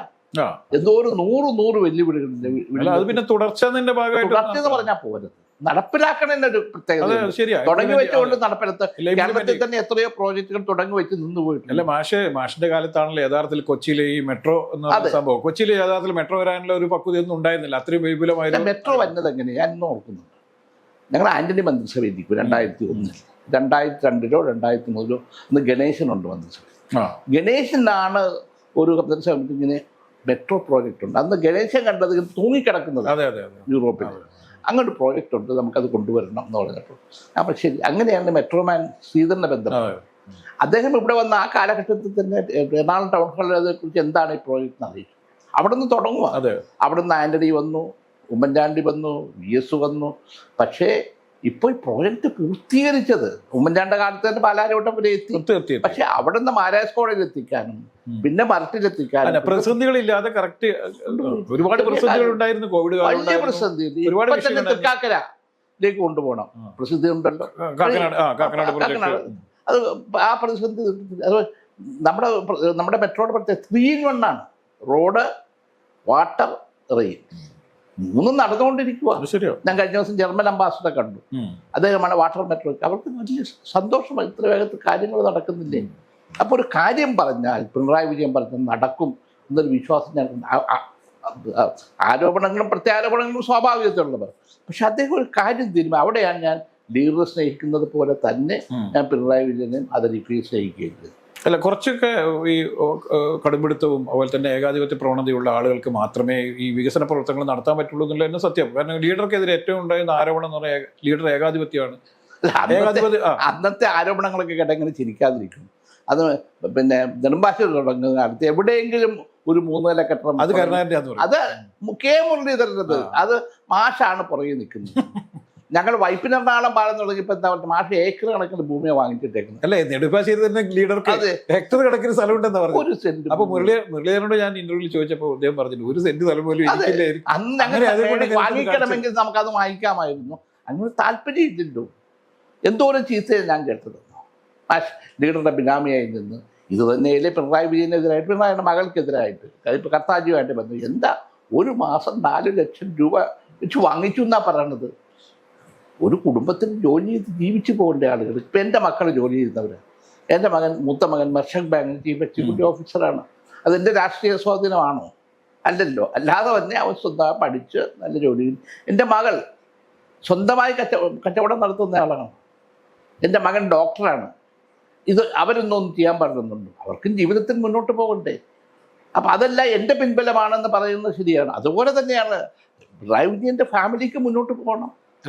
മകൾക്കും മകനും ഒക്കെ അതൊക്കെ ശരിയാണ്, മാഷ് പറഞ്ഞൊക്കെ കറക്റ്റാണ്. പക്ഷെ എങ്കിൽ പോലും ചില സംശയങ്ങൾ ദൂരീകരിച്ചു പോകുന്നതല്ലേ കുറച്ചുകൂടി നല്ലത്. അതിനൊക്കെ കേരളമല്ലേ. കെ കരുണാകരനെതിരായിട്ട് എന്തോ ഒരു ആക്ഷേപം ഉന്നയിച്ചു. ഞാൻ ഇന്നും ഓർക്കുന്നുണ്ട്. ഇത് ഞാൻ പത്രത്തിൻ്റെ പേര് പറഞ്ഞാൽ ശരിയില്ലാത്തതുകൊണ്ടാണ്. അമേരിക്ക പോയി തിരിച്ചു വന്ന് സ്വിമ്മിങ് ചൂടുള്ള വെള്ളത്തിൽ കുടിക്കണം. അത് ശേഷം ഞാൻ തിരുവനന്തപുരത്ത് നിന്ന് ഇവിടെ കൊടുക്കും. ഇവിടെ സ്വിമ്മിംഗ് പൂളുണ്ട്, അവിടെ ചെയ്യും. അങ്ങനെ സന്ദർഭത്തിൽ കേരളത്തിലെ പ്രധാനപ്പെട്ട ഒരു പത്രാധിപർ ലീഡറെ കാണാതെ ഇവിടെ ഒരു സ്വിമ്മിംഗ് പൂൾ കിടപ്പുണ്ട്, അത് ചൂടാക്കിയ പോയ വെള്ളം ചെയ്യും. അപ്പം ലീഡർ നിങ്ങളായിരിക്കും നാളെ എഴുതുക ആദ്യം. അതുപോലെ സംഭവിച്ചു. അപ്പം അതൊന്നും കേരളത്തിലെ പത്രപ്രവർത്തന രംഗത്ത് അവരുടേതായ ചില ശൈലിയുണ്ട്. ഇത് തെറ്റോ ശരിയോ എന്ന കാലമാണ് തെളിയിക്കുന്നത്. ലീഡർക്കെതിരെ എത്രയോ 4 ആരോപണം. ഏറ്റവും കൂടുതൽ ഫ്രഞ്ച് കേസ് അവസാനം പ്രഥമ ദൃഷ്ടിയ കേസില്ലാതെ ഞാനാ പറഞ്ഞ CBI അന്വേഷിച്ചോട്ടെ എന്ന് ഞാനാ പറയുന്നത്. അത് കോൺഗ്രസ് ഭരിക്കുന്ന കാലഘട്ടമാണ്. അപ്പം വേണമെങ്കിൽ വേണ്ടെന്ന് വെക്കാൻ ഞാൻ പറഞ്ഞാൽ അതെല്ലാം അന്വേഷിച്ചിട്ട് തീർന്നാണ്. ഇതിന്റെ വരുമാനത്തെക്കാൾ കൂടുതൽ സ്വത്തുണ്ടെന്ന കേസുകൾ എനിക്കെതിരായിട്ട് 4 കേസുകൾ എനിക്കെതിരായിട്ട് വന്നു. അപ്പം അതൊക്കെ നമ്മുടെ ജീവിതത്തിൽ ഫേസ് ചെയ്യാന്നല്ല വേറെ മാർഗ്ഗം. രാഷ്ട്രീയത്തിൽ വരുമ്പോൾ അങ്ങനെയൊക്കെ കേൾക്കേണ്ടി വരും. പിന്നെ ഒരു കാര്യം, CPM ഒരു കേഡർ പാർട്ടിയാണ്. ആ പാർട്ടിയുടെ അകത്ത് ഇന്നർ ഡെമോക്രസി ഉണ്ട്, ചർച്ചകളുണ്ട്. അപ്പം അതുകൊണ്ട് അവിടെ ആരും രക്ഷപ്പെടുമെന്ന് എനിക്ക് തോന്നുന്നു. തെറ്റ് ചെയ്തിട്ട് രക്ഷപ്പെടുത്തുന്ന പാർട്ടിയാണ്. പക്ഷെ അവർ ഇന്നർ ഡെമോക്രസിയാണ്. അപ്പം അതുകൊണ്ട് എൻ്റെ നിലപാട് വികസന കാര്യത്തിൽ ശക്തമായ നേതൃത്വം ആര് കൊടുക്കുന്നു, അത് ജനങ്ങൾക്ക് വേണ്ടിയാണെങ്കിൽ നമ്മൾ പിന്തുണ കൊടുത്തേ തീരൂ. ശരി, മാഷ് പറയുന്നതൊക്കെ കറക്റ്റാണ്. പക്ഷേ കോൺഗ്രസ്സുകാർ ആരോപിക്കുന്ന ഏറ്റവും വലിയ വിഷയം, ഇപ്പം നമുക്കറിയാം മാഷ് ഒരുപാട് പലതരത്തിലുള്ള വാദപ്രതിവാദങ്ങളും കോൺഗ്രസ് ലീഡർഷിപ്പുമായിട്ട് നിരന്തരമായി ചർച്ചകളൊക്കെ നടന്നുകൊണ്ടിരിക്കുന്ന സമയത്താണ് CPM-ന്റെ പാർട്ടി കോൺഗ്രസ് കണ്ണൂരിൽ വെച്ച് നടക്കുന്നത്. മാഷ് അതിൽ പങ്കെടുക്കുമോ ഇല്ലയോ, അതായത് മാഷിനെ വിളിച്ചിട്ടുണ്ട്, ശശി തരൂരിനെ വിളിച്ചിട്ടുണ്ട്. മാഷ് പങ്കെടുക്കുകയോ ഇല്ലയോ എന്നുള്ള ഏറ്റവും വലിയ ചർച്ച. ശശി തരൂർ പങ്കെടുക്കുകയോ ഇല്ലയോ എന്നുള്ളതല്ല ചർച്ച, മാഷ് പങ്കെടുക്കുകയോ ഇല്ലയോ എന്നുള്ളതാണ്. ഞാൻ കണ്ണൂരുണ്ടെന്ന്, മാഷ് പങ്കെടുക്കുന്ന യോഗത്തിൽ ഞാനുണ്ട് എന്ന്. ഈ പാർട്ടി കോൺഗ്രസ് മാഷ് പ്രസംഗിച്ചതും ഞാൻ നേരിൽ കേട്ട ആളാണ്. അപ്പോൾ മാഷ് പങ്കെടുക്കാൻ പാടില്ല എന്ന് പറഞ്ഞുകൊണ്ട് വലിയ രീതിയിൽ, അതായത് KPCC പ്രസിഡന്റ് K. സുധാകരൻ ഒരു ഭാഗത്ത്, മറ്റ് നേതാക്കന്മാർ ഒരു ഭാഗത്ത്, പിന്നെ ദേശീയ നേതൃത്വത്തെ കൊണ്ട് തന്നെ പറഞ്ഞു. ഇപ്പം ദേശീയ തലത്തിൽ യഥാർത്ഥത്തിൽ കോൺഗ്രസിന്റെ ഒരു വേദിയിൽ പങ്കെടുക്കുന്ന ഒരു കുറ്റകരമായിട്ടൊന്നും ഒരിക്കലും രേഖപ്പെടുത്തില്ല. മാഷി യഥാർത്ഥത്തിൽ ഒരു ദേശീയ നേതാവ് കൂടിയാണ് ആ സമയത്ത്. ഇപ്പോഴും അതെ. എന്തിനാണ് അത്രയും അഭിപ്രായ വ്യത്യാസം ഉണ്ടാകുന്നത്? കാരണം എന്നെയും ശശി തരൂരിനെയും വിളിക്കുന്നു. ഡൽഹിയിൽ ഞാൻ ചോദിച്ചു, പൊക്കോ തോന്നി. അല്ല, അവിടെ ഈ പ്രശ്നമില്ല. അല്ല, AICCയുടെ ഭാഗമാണല്ലോ KPCC. അല്ല, AICCക്ക് അതീതമല്ലല്ലോ. ഒന്നുമല്ല. ഡൽഹി നേതൃത്വത്തോട് ഞാൻ ചോദിച്ചു, കാരണം എന്നെ വിളിച്ച യെച്ചൂരിയ. അപ്പം അവർക്ക് എന്താ പോണെന്താ, ഇതിനു മുമ്പ് പോയിട്ടില്ല. എന്റെ ചോദ്യം അതായിരുന്നു. ഇതിനു മുമ്പ് കോൺഗ്രസിന്റെ നേതാക്കന്മാർ പോയിട്ടില്ല, അതിനുശേഷം പോയില്ലേ? ആലപ്പുഴയിൽ പോയി, വിഷ്ണു പോയി. അപ്പൊ എന്നോട് മാത്രം എന്താ അവിടെയായിരുന്നു എന്റെ എതിർപ്പ് തുടങ്ങുന്നത്. ഞാൻ സത്യത്തിൽ പോകാതിരിക്കണമെന്ന് തീരുമാനിച്ചത്. കാരണം പിന്നീട് അവിടെ നിന്ന് കേസ് വിളിച്ചു പറഞ്ഞു ശശി തരൂർ പോകുന്നില്ല, അപ്പോൾ മാഷ് പോകണ്ടെന്നാണ് പൊതുവെ അഭിപ്രായം. ശരി, ഞാൻ പോകുന്നില്ല, ഇപ്പോൾ നിങ്ങളെ തരും. പക്ഷെ പിറ്റേ ദിവസം മുതൽ K. സുധാകരൻ ഉൾപ്പെടെയുള്ള നേതാക്കൾ പോയ കാല് വെട്ടും, പോയ ഈ പാർട്ടിയിൽ ഉണ്ടാവില്ല, ഒരു വെല്ലുവിളിയായി നിരന്തരം. ആ വെല്ലുവിളി വന്നപ്പോൾ എനിക്ക് തോന്നുന്നു ഇവര് പേടിപ്പിച്ചിട്ട് ഞാൻ പോകാതിരിക്കുന്നു. അല്ലെ, ഒന്ന് ഞാൻ പറയട്ടെ, എന്നെ വിളിച്ചത് കൊണ്ടാണ്. മറിച്ച് K. സുധാകരനെ വിളിച്ചെങ്കിലും KC വേണോ വിളിച്ചെങ്കിലും അവർ പോകുമായിരുന്നു. അവർക്ക് ഞാനത് ഒരു സമ്മേളനത്തിൽ പോകരുതെന്നുള്ള ആ പ്രശ്നം. അല്ല, അവര് പേടിച്ചോണ്ടിരുന്നെന്ന് പറഞ്ഞാല് അതിനു മുന്നേ മാഷ് BJP പോകുന്നു പറയുന്നു, അല്ലെങ്കിൽ കോൺഗ്രസ് നേതൃത്വത്തിന് നേരെ വെല്ലുവിളി ഉയർത്തുന്ന രീതിയിലേക്ക് മാഷ് മാറും എന്നുള്ളൊരു ഒരു കിംവദന്തി ഇങ്ങനെ നിൽക്കുന്നു. ഇത് നിൽക്കുന്ന സമയത്താണ് ഈ പ്രശ്നം. അല്ല, ഇവര് തന്നെ എന്നെ BJP-കാരനാക്കി, ഇവർ തന്നെ എന്നെ CPM-കാരനാക്കി. എന്തിനാ എന്റെ ചോദ്യം? ഞാൻ ഇവരോടെല്ലാം ബന്ധമുള്ള ഒരാളാണ്. എന്തിനാണ് മാഷിന് ഇങ്ങനെ ടാർഗറ്റ് ചെയ്തത് കോൺഗ്രസ്? അത് കോൺഗ്രസിൻ്റെ അകത്തുണ്ടല്ലോ ചില. ഇപ്പം നിങ്ങൾ നേരിട്ട് കാണുന്നുണ്ട്, ഇപ്പം ആരും എല്ലാവരെയും തട്ടി പുറത്താക്കിയുള്ള 2-3 നേതാക്കന്മാരല്ലേ കേരളത്തിലുള്ള. അവർ തമ്മിലുള്ള സ്ഥിതി എന്താ? അവർ തമ്മിലുള്ള എന്താ? അവർ തമ്മിൽ ഐക്യത്തിലാണോ? അല്ലല്ലോ, ഒന്നുമല്ല. അവർ തമ്മിൽ ഏറ്റുമുട്ടുന്നതാണ് ഏറ്റവും ശക്തം. അവർ എതിരാളികളോടല്ല ഏറ്റുമുട്ടുന്നത്, കോൺഗ്രസിനകത്തായിട്ട്. ഈ ഉള്ളി പൊളിക്കണേ അത് പൊളിക്കാനാണ് എൻ്റെ തീരുമാനം. അത് അവരനുഭവിക്കട്ടെ. ഈ കോൺഗ്രസ്സിൽ എല്ലാ കാലത്തും ഗ്രൂപ്പിസം ഉണ്ടായിട്ടുണ്ട്. ഇപ്പം K. കരുണാകരൻ്റെ കാലത്തും AK ആന്റണി ഒരു ഭാഗത്തും K. കരുണാകരൻ ഒരു ഭാഗത്തുമായിട്ട് വളരെ ശക്തമായി നിൽക്കുമ്പോഴും സമയത്തും അവരൊരിക്കലും പാർട്ടിയെ നശിപ്പിക്കാൻ വേണ്ടി ശ്രമിച്ചില്ല. അവരുടെ അന്തസ്സുണ്ട്. ഇപ്പം ഇവിടെ ഞാൻ DC പ്രസിഡന്റായിരുന്ന കാലത്താണ് ഇവിടെ KPC സമ്പൂർണ്ണ സമ്മേളനം നടക്കുന്നത്. ആന്റണിയാണ് KPC പ്രസിഡന്റ്. ലീഗ് അന്ന് പ്രതിപക്ഷ നേതാവാണ്. അന്ന് രാജീവ് ഗാന്ധി വരേണ്ടത്. ഓരോ കാര്യത്തിലും തർക്കങ്ങൾ വരും, പക്ഷെ അത് പരിഹരിക്കപ്പെടും. സീറ്റ് നിർണ്ണയം വരും, തർക്കം വരും, പരിഹരിക്കപ്പെടും. അങ്ങോട്ട് പരസ്പരം ഒരു അഡ്ജസ്റ്റ്മെന്റ് നടന്നില്ല. അതൊരു ജനാധിപത്യ സൗന്ദര്യം, സ്വാഭാവികമല്ലേ. വൈരാഗ്യമില്ല. ഇതല്ല, ഇത് വൈരാഗ്യമാണ്. ഇപ്പൊ എനിക്കെതിരായിട്ട് അറ്റാക്ക് ചെയ്യാന്ന് വെച്ചാൽ സോഷ്യൽ മീഡിയ വെച്ച് ഉള്ളതും ഇന്നതും. പിന്നെ എനിക്ക് സന്തോഷം തോന്നിയാൽ അത്ര വലിയ ആളായല്ലോ. ഇവര് എന്നെ CPM-നെയോ BJP അറ്റാക്ക് ചെയ്യുന്നതിനെ കൂടുതൽ എന്നെ വ്യക്തിപരമായി അറ്റാക്ക് ചെയ്യും, എൻ്റെ കുടുംബത്തെ അറ്റാക്ക് ചെയ്യും. അതിലൊന്നും ഞാൻ സോഷ്യൽ മീഡിയ നോക്കാറില്ല. എനിക്ക് സോഷ്യൽ മീഡിയ ഏർപ്പാടുമില്ല. കാരണം അത് അതിൻ്റെ വഴിക്ക് പോയിക്കോട്ടെ, നമ്മുടെ വഴിക്ക് പോവുക എന്ന് മാത്രമേ ഉള്ളൂ. അപ്പോൾ ഈ കോൺഗ്രസിൻ്റെ ഒരു ദയനീയാവസ്ഥ, തകർച്ച, അത് ദുഃഖത്തോടെ ഞാൻ കാണുന്നത്. കാരണം കേരളത്തിൽ BJP-ക്ക് ബദലായി രാഷ്ട്രീയ പ്രസ്ഥാനങ്ങളെ നേതൃത്വം കൊടുക്കാൻ കഴിയുന്ന കോൺഗ്രസിനാണ്. ആ കോൺഗ്രസിൻ്റെ ഒരു ദാരിദ്ര്യം, അതാണ് ഞാൻ കാണുന്നത്. അല്ല, മാഷെ പോലെ ഭയങ്കരമായിട്ട് വലിയ ദേശീയ തലത്തിൽ തന്നെ വലിയ നേതൃപാഠവും പരിചയസമ്പന്നതയൊക്കെ ഉണ്ടായിരുന്ന ഒരാളിനെ എന്തിനാണ് അവർ മാറ്റി നിർത്തിയത്? അവർക്കല്ലേ അറിയുള്ളൂ. ഞാൻ എന്ത് തെറ്റ് ചെയ്തു? ആരെങ്കിലും ഇന്നും ഞാൻ AICC മെമ്പറാണ്. അതെ, ഔദ്യോഗികമായിട്ട് എന്നെ AICC സമ്മേളനങ്ങൾ വിളിക്കാറുണ്ട്. എനിക്ക് ഈ ഡിസംബർ മാസത്തിലും ജാനുവരിയിലും രാഹുൽ ഗാന്ധിയുടെ ക്രിസ്മസ് കാർഡും ന്യൂ ഇയർ കാർഡും വന്നു, മാഡത്തിൻ്റെ കാർഡ് വന്നു. ഇന്നും എന്നെ വിളിക്കാറുണ്ട്. അപ്പോൾ എന്നോട് സ്നേഹം കാണിക്കുകയും, ഞാൻ ഇവിടുത്തെ ഒരു നേതാവും എതിരല്ല. ഇപ്പോൾ KC വേണുഗോപാലുമായിട്ടോ രമേശ് ചെന്നിത്തലയുമായിട്ടോ സതീഷിൻ്റെ വിദ്യാർത്ഥി കൂടിയാണ്, ഒന്നും വ്യക്തിപരമായിട്ട് അഭിപ്രായം. പക്ഷെ അവരെല്ലാം ചവിട്ടുമ്പോൾ എല്ലാവരും കൂടെ ഒന്നും ചവിട്ടത്തുള്ളൂ. എന്തിനായാലും ചവിട്ടണമെന്ന് വെച്ചാൽ എനിക്കറിയത്തില്ല. ഞാൻ അവരുടെ ശത്രുവല്ല. അവരക്കാലത്ത് എന്താ പറഞ്ഞത്? മാഷ് ഇത്രയും നാളായില്ലേ? ശരി, ഞാൻ പറഞ്ഞ മാറാം. പക്ഷെ എന്നേക്കാൾ കൂടുതൽ പാർട്ടി സ്ഥാനങ്ങൾ വെച്ച ആളുകളില്ല അന്ന്. എന്നേക്കാൾ കൂടെ പ്രായമുണ്ടവരന്നില്ല. പ്രായം അങ്ങനെ പറയുകയാണെങ്കിൽ മല്ലികാർജുനക്ക് എത്ര പ്രായം? എത്ര പേര് എന്നേക്കാൾ കൂടുതൽ 1 വയസ്സെങ്കിലും കൂടുതലുള്ള സുധാകരന്, അങ്ങനെ എത്ര പേര്. അപ്പം അതൊന്നുമല്ല, അവർക്ക് അതൊക്കെ ഒരു കാരണം. ഇത്ര നാൾ ഇരുന്നില്ലേ, എന്നേക്കാൾ കൂടുതൽ ഇരുന്ന ആളുകളുണ്ടല്ലോ. അപ്പോൾ ഒരു കാരണം, എന്നെ ചവിട്ടി പുറത്താക്കാൻ അവരൊരു കാരണം കണ്ടുപിടിക്കുന്നത് മാത്രമേ ഉള്ളൂ. ഞാൻ അതിനപ്പുറത്തൊന്നും. കൊടിക്കുന്നിൽ സുരേഷിനെ പോലെയുള്ള ചില നേതാക്കന്മാർ ദീർഘകാലമായിട്ട് MP ആയിട്ടിരിക്കുകയാണ്. ആർക്കും ഒരു കുഴപ്പമില്ല. എന്തുകൊണ്ടാണ് അവർക്കെതിരെ? ഞാനത് തന്നെ അവരോട് ചോദിച്ചത്.